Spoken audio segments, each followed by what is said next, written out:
bascula avec le jeu des intérêts des Occidentaux combiné avec l'exigence de démocratisation qui toucha l'Afrique.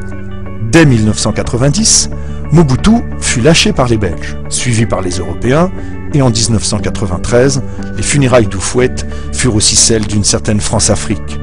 Les modalités de la succession furent différentes. En Côte d'Ivoire, le dauphin constitutionnel Henri Konan Bédié, finalement élu en 1995, fit face au premier ministre du vieux Alassane Ouattara, qui dès le décès du patriarche avait montré son intention de lui succéder. Si Ouattara, venu des milieux financiers internationaux et formé aux États-Unis, avait été chargé de mettre en œuvre des politiques d'austérité impopulaires, c'est aussi parce que beaucoup ne le considéraient pas comme un Ivoirien de souche. De la même manière que quelques années plus tôt, Léon Kengo Ouadando, Tutsi d'origine, avait été chargé de remettre de l'ordre dans les finances de Kinshasa. En Côte d'Ivoire, Konan Bédié mena campagne contre son rival Ouattara, en inventant le concept d'ivoirité. Cette exclusive, au Congo, allait se traduire par celui de nationalité douteuse, puis, lors des élections de 2006, par la congolité. Même si les modalités de la succession furent différentes dans les deux pays, la guerre, elle, allait être au rendez-vous.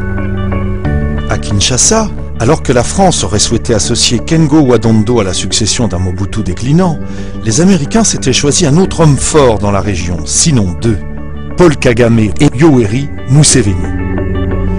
Ces deux nouveaux leaders entendaient diriger à distance l'immense Congo, sinon le morceler, avec l'assentiment de certains milieux américains. Dès que fut dissipée l'euphorie suscitée par la chute de Mobutu, tous les Occidentaux, Belges compris, s'entendirent sur un point commun qui ressemble étrangement au sentiment qu'inspire aujourd'hui Gbagbo, la détestation de la communauté internationale.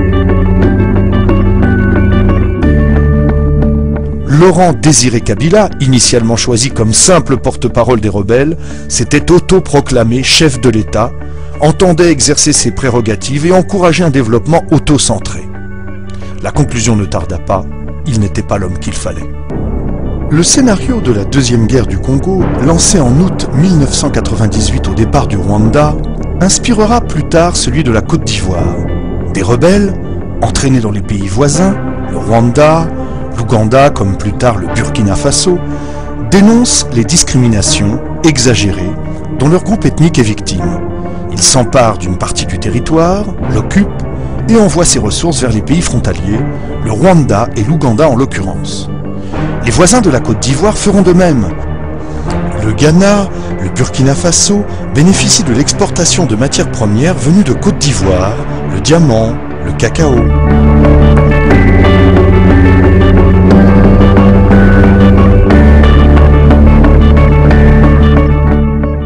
Au Congo, en 1998, la communauté internationale choisit de qualifier de guerre civile une agression venue de l'extérieur et qui n'est pas soutenue par les populations de l'Est. Elle refuse de s'interposer et convoque une conférence de paix dont les dés seront pipés. À Lusaka, en 1999, les rebelles congolais sont mis sur le même pied que les représentants du pouvoir central, ce qui permet de mettre en minorité l'indésirable Laurent Désiré Kabila. En outre, l'argument des droits de l'homme est habilement utilisé pour discréditer le vieux maquisard. Alors que l'on sait aujourd'hui, grâce au Mapping Report de l'ONU, que les massacres de réfugiés Hutus ont essentiellement été commis par des rebelles sous les ordres de l'armée rwandaise ou par les commandos de Kagame lui-même, c'est à Kabila que l'on fait porter la responsabilité des tueries. Alors qu'à Lusaka, ses émissaires ont cédé aux pressions, Kabila se tourne alors vers la rue, où des manifestants dénoncent la capitulation. Il faudra attendre 2002 pour que la roue tourne. Auparavant, le 16 janvier 2001, le coriace président a été victime d'un assassinat dont les commanditaires sont toujours demeurés dans l'ombre. En Côte d'Ivoire, après que le général Gueye se soit brièvement emparé du pouvoir, des élections ont lieu en 2000, mais Alassane Ouattara, comme Henri Konan Bédié, sont empêchés de se présenter. Laurent Gbagbo, issu de l'opposition, l'emporte contre le général Gueye et, comme ce dernier, conteste le résultat du scrutin. Il recourt à ses militants qui descendent dans la rue. Gbagbo avoue lui-même que les conditions de cette élection étaient calamiteuses et promet un gouvernement d'union nationale. La campagne de dénigrement est immédiate, les partisans de Gbagbo qui tiennent la rue sont accusés d'avoir commis un massacre de Dioulass, musulmans du Nord, à Yopougon, un quartier populaire d'Abidjan. Le président élu est accusé d'avoir repris à son compte le thème de l'ivoirité, cependant inventé par Bédier. Des campagnes sont menées contre le cacao ivoirien, la première ressource du pays, car des enfants, présentés comme esclaves, sont employés dans les plantations du Sud au dire de l'opposition dirigée par Ouattara. En 2002, l'éclatement de la guerre ne surprend guère ceux qui étaient passés par Ouagadougou. Les rebelles, des Ivoiriens du Nord, mais aussi des combattants recrutés dans tous les pays sahéliens, s'étaient entraînés durant des mois au Burkina Faso avec la bénédiction du président Blaise Compaoré. La France accepte cependant de s'interposer pour, à première vue, empêcher la chute de la capitale. Elle ne fait pas jouer les accords de défense, mais le contingent de la force Licorne se déploie dans une zone de confiance qui coupe le pays en deux, pour ensuite se mettre dans une posture de belligérance avec la destruction des aéronefs de l'armée ivoirienne et des tueries massives devant l'hôtel Ivoire à Abidjan en représailles au bombardement du cantonnement français de Bouaké qui aurait fait 9 morts, dont un Américain au cours de l'opération Dignité. Lorsqu'en 2003, la France, sous Jacques Chirac avec De Villepin aux affaires étrangères, convoque toutes les parties ivoiriennes dans un stade de rugby de l'Inas Marcoussis, la formule de Lusaka, déjà utilisée au Congo, est recyclée. Les rebelles sont placés sur pied d'égalité avec les représentants du gouvernement et ces derniers se voient sommés d'accepter un gouvernement d'union dans lequel les représentants des forces nouvelles occuperont des postes clés, la défense et la sécurité. En outre, les deux armées seront fusionnées. Gbagbo, placé devant le fait accompli, tente de calmer les siens avec à leur tête Charles Blé Goudé, le leader des jeunes patriotes. Les foules en colère envahissent les rues d'Abidjan. Au Congo, dès 2001, la négociation a repris avec Joseph Kabila. Plus malléable que son père, il a compris que, provisoirement en tout cas, mieux valait plier. En échange du départ des troupes étrangères et de la réunification du pays, les principaux groupes rebelles, le MLC de Bemba et le RCD de Ruberva, proches du Rwanda, sont intégrés au pouvoir de Kinshasa. Et ce n'est pas un hasard si le RCD se voit confier la défense et la sécurité, si Jean-Pierre Bemba a la haute main sur l'économie. De 2002 jusqu'en 2006, Joseph Kabila rassure les Occidentaux par sa modération. Il fait promulguer un code minier extrêmement ouvert aux investissements étrangers, promet de privatiser les entreprises publiques et donne tous les gages que lui demande le CIAT, Comité d'accompagnement de la transition, composé d'ambassadeurs étrangers. Il est récompensé de sa modération, non seulement par le vote des électeurs, 54%, mais aussi par le fait que son rival, Jean-Pierre Bemba, se retrouve entre les mains de la Cour pénale internationale. En outre, les accords de paix prévoient l'intégration des forces rebelles au sein de l'armée gouvernementale avec l'appui de la communauté internationale.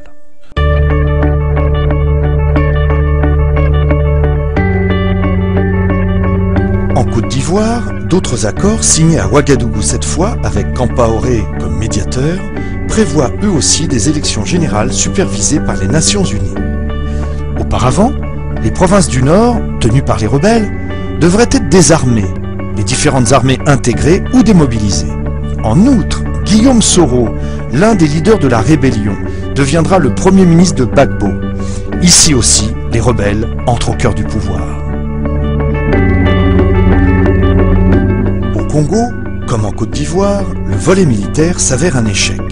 Dans le premier cas, l'intégration des divers groupes armés, basée sur le principe de l'impunité, introduira dans l'armée des militaires étrangers, ce qui privera Kabila du plus important des instruments de sa souveraineté, une armée fonctionnelle. En outre, l'Est du pays n'ayant pas été désarmé, des rébellions comme celle de Nkunda ou d'autres en gestation font peser sur Kinshasa une sorte d'épée de Damoclès. Dans le nord de la Côte d'Ivoire, les rebelles des forces nouvelles, qui n'avaient pas été désarmés et avaient gardé leur structure de commandement, ont été accusés d'intimider, de bastonner les électeurs et d'avoir violé ou tué des militants de la majorité présidentielle, ce qui permit au Conseil constitutionnel de mettre en cause la crédibilité du scrutin et d'annuler le vote dans plusieurs bureaux. Dès lors, débutera un scénario surréaliste dans ce pays de l'Afrique de l'Ouest, autrefois havre de paix et de progrès. Les secrets de la présidentielle ivoirienne laissent croire que l'élection n'était qu'un prétexte pour enfin faire partir du pouvoir l'indécrottable Laurent Gbagbo. Les observateurs, tant européens qu'africains, envoyés sur le terrain s'accordent à se contredire. Parmi ceux-ci, outre plusieurs ONG d'Afrique, l'ex-premier ministre du Togo, Joseph Kofigo, dénoncera en même temps que le centre de commandement militaire intégré des exactions de nature à entacher sérieusement la sincérité du scrutin dans le nord encore sous contrôle de la rébellion. Au terme de la mission, les observateurs de l'Union africaine ont fait les constats suivants.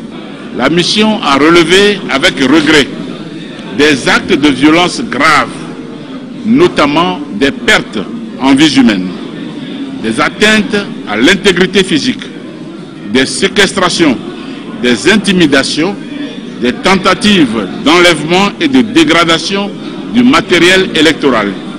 Autant d'éléments qui devraient faire l'objet d'une appréciation minutieuse de la part des organes compétents afin de déterminer leur impact sur le scrutin. En outre, la mission déplore l'ouverture tardive de certains bureaux de vote, le manque de tickets dans certains bureaux de vote, le climat relativement lourd aux alentours de certains lieux de vote. Enfin, la mission déplore la séquestration de 2 de ses observateurs et remercie les agents de l'ONUCI pour le dénouement heureux intervenu à temps. Les envoyés de l'Union européenne, eux, affirmeront le contraire après avoir préalablement reconnu des échauffourées, mais qu'ils estimeront par la suite sans incidence majeure sur le vote. Paris se dit très préoccupé devant la cacophonie qui en découlera et manifestera même son inquiétude face à l'incapacité de commissions électorales indépendantes à donner les résultats de l'élection, alors que seulement 25 minutes la séparaient du délai d'expiration ce mercredi 1er décembre à minuit. Prise au piège du mode opératoire de consolidation des résultats qui prescrit le consensus et confrontée surtout aux difficultés structurelles de la commission composée d'une trentaine de membres de l'opposition contre seulement 4 de la majorité présidentielle, Youssouf Bakayoko, son président, avec un humour incompréhensible en cette période délicate, finira par concéder la forclusion. Remercier les Ivoiriens d'être aussi patients.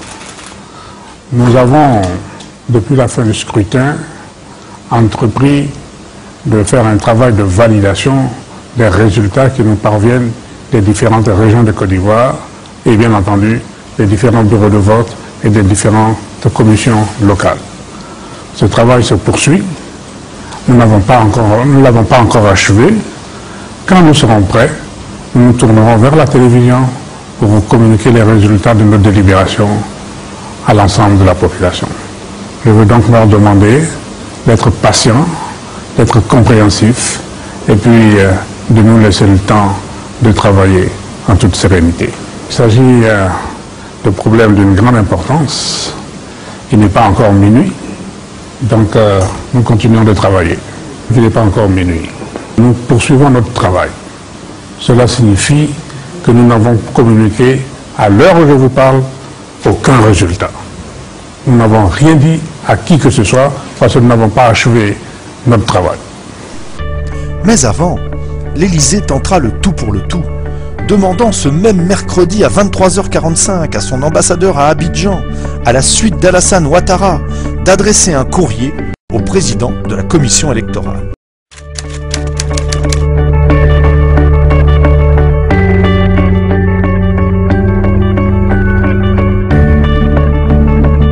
Monsieur le Président, il nous revient de façon récurrente que le candidat de la majorité présidentielle vous a adressé une requête aux fins d'invalidation du scrutin dans certaines régions du Nord et du centre de la Côte d'Ivoire.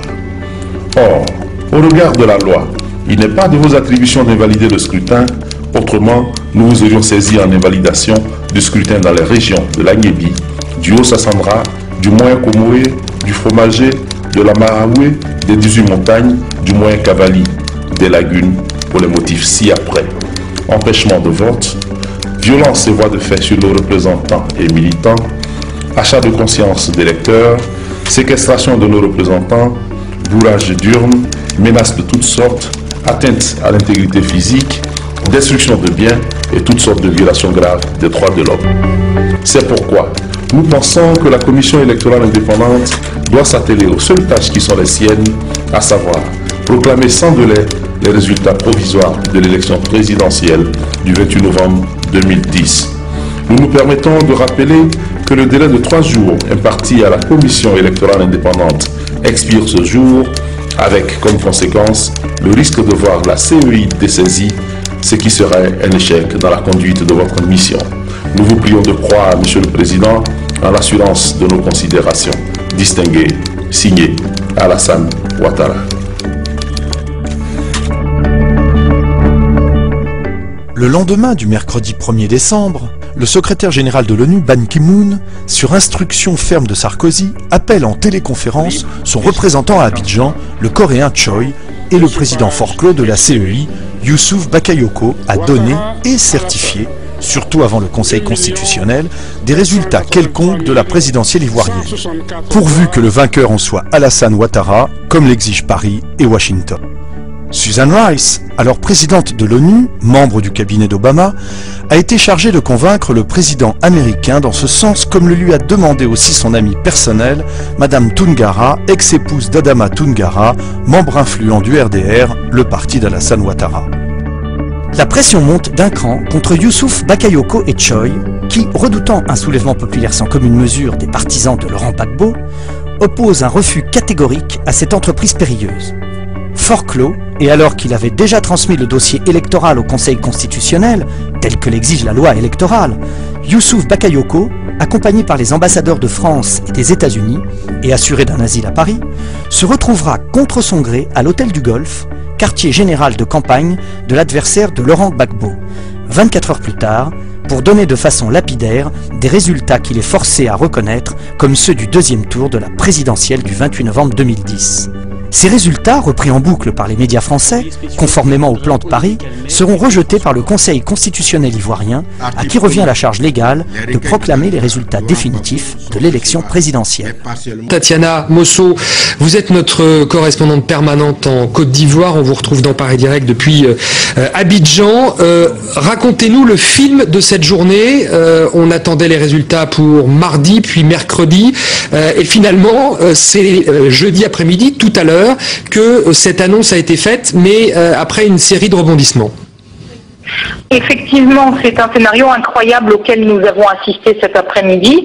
Nous nous sommes rendus dans le quartier de la Riviera pour assister à une conférence de presse du RHDP, le parti d'Alassane Ouattara. Dans un premier temps, cette conférence a été repoussée, puis alors que nous étions plus que quelques journalistes, nous avons été invités dans la salle de presse. Youssouf Bakayoko, le président de la CEI, est arrivé, sans préambule, escorté par 2 militaires. Dans une brève élocution, il a détaillé les résultats de l'élection présidentielle en donnant Alassane Ouattara, candidat du RHDP, comme gagnant du scrutin avec 54,10% des suffrages contre 45,9% pour Laurent Gbagbo. Cette annonce aurait dû logiquement se faire au siège de la CEI, mais c'est sans plus d'explications qu'ils nous ont été communiqués. Ce sont bien entendu des résultats provisoires que le Conseil constitutionnel devra valider dans les prochains jours. Alors vous parlez du Conseil constitutionnel. Écoutons maintenant le président de ce Conseil constitutionnel qui s'exprimait justement à propos de ces résultats. Le Conseil constitutionnel, qui est chargé de donner les résultats définitifs, va faire son travail et la lumière sera faite sur l'élection. On ne peut pas éternellement rester dans les blocages et la CEI a été incapable de donner les résultats provisoires. C'est pour ça que nous en appelons à la sérénité de tous pour que le Conseil fasse son travail dans le calme et la tranquillité. Alors la sérénité de tous, toute la communauté internationale évoque ça. D'ailleurs, le Conseil de sécurité de l'ONU en a parlé, la Cour pénale internationale s'en est mêlée également. Mais concrètement, quand on entend ce président du Conseil constitutionnel dire que ces résultats sont encore en pointillés d'une certaine manière, qu'est-ce que ça veut dire, Tatiana ? Alors justement, après le délai expiré hier pour la CEI de proclamer les résultats provisoires, le dossier était désormais naturellement entre les mains du Conseil constitutionnel. C'est ce que c'est explicite dans le code électoral. Il faut préciser qu'avant cette annonce des résultats par le président de la CEI, le Conseil constitutionnel avait déclaré avoir été saisi déjà par la CEI. Devant la taille de l'enjeu qui se résume au départ de Gbagbo du pouvoir, car résolu, estime Nicolas Sarkozy à se tourner vers des partenaires inhabituels, en l'occurrence la Russie et la Chine, les pouvoirs de Paris et des États-Unis vont prêcher, chacun pour sa chapelle, et jouer la carte de la fiction politique et du lynchage médiatique. Comme ici, l'exemple de ce jeune homme qu'aurait tué les patriotes selon les chaînes de télévision européennes et qui, contre toute attente, se relèvera quelques instants après, une fois le scénario terminé, ignorant qu'il était filmé cette fois d'une autre caméra cachée, plus impartiale. Le président sortant est dépeint par la presse française comme un dictateur hors pair, un mauvais perdant.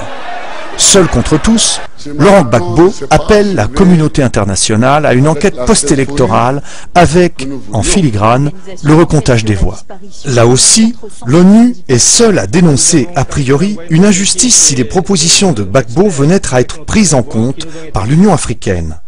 Alors que des bulletins de vote au nord présentaient par endroits plus de votants que d'inscrits, ou simplement 0 voix pour le président sortant dans plusieurs centaines de bureaux de vote, où pourtant il était censé avoir des représentants. Ce sont au total des bourrages d'urnes que l'on subodore et l'embrouille née de l'octroi, sans raison apparente, d'environ 600 000 voix à Alassane Ouattara qu'il faudra décrypter. L'appel de Laurent Gbagbo est entendu par les présidents angolais José Eduardo dos Santos, le sud-africain Jacob Zuma et l'ougandais Yoweri Museveni. L'Afrique s'en trouvera très fortement divisée et l'Union africaine humiliée. J'ai été choqué par la prise de position urbi et torbi de la France dans cette affaire. Je pense que la seule position, c'était d'une position de retrait et de laisser les choses faire. Et donc s'attaquer compte tenu du passé, et compte tenu des 10 dernières années, compte tenu de ce qu'on savait des raisons de la crise ivoirienne, c'est-à-dire du rôle de Soro, du rôle des puissances étrangères. Je pense que la seule politique que moi j'aurais admis, ça aurait été au minimum le silence. Et donc de laisser les pays africains régler leurs propres affaires. Et donc c'est cet angle-là que et donc pas tomber, parce que je pense que la situation que je n'ai pas suivie au jour le jour, elle est beaucoup plus compliquée que celle qu'on peut entendre par les reporters ici et là, qui regardent là une fois de plus uniquement sous un angle moral et militant. Et donc je pense que c'est une affaire qui concerne les Ivoiriens d'abord et les Africains ensuite, et que ce n'est pas à la France d'intervenir là-dedans. Je trouve que, en tout cas, critiquer violemment un recomptage des voix me semble, quand on veut vraiment mettre au pinacle comme valeur fondamentale la démocratie, ça me semble un peu contradictoire de ne pas au moins accepter cette affaire de recomptage des voix. Moi, ça ne me choquait pas du tout qu'on accepte le recomptage des voix, puisque s'il y a eu fraude et qu'il y a un problème, autant recompter les voix. Donc je trouvais que c'était si c'était la demande d'un côté, il fallait recompter les voix. Blaise Compaoré, le président burkinabé, et ses homologues Abdoulaye Wade du Sénégal et Jonathan Goodluck du Nigeria se voient arracher le dossier ivoirien. Mais Paris n'a pas encore dit son dernier mot. Les sanctions économiques contre la Côte d'Ivoire se multiplient pour pousser les populations à la rue contre Gbagbo.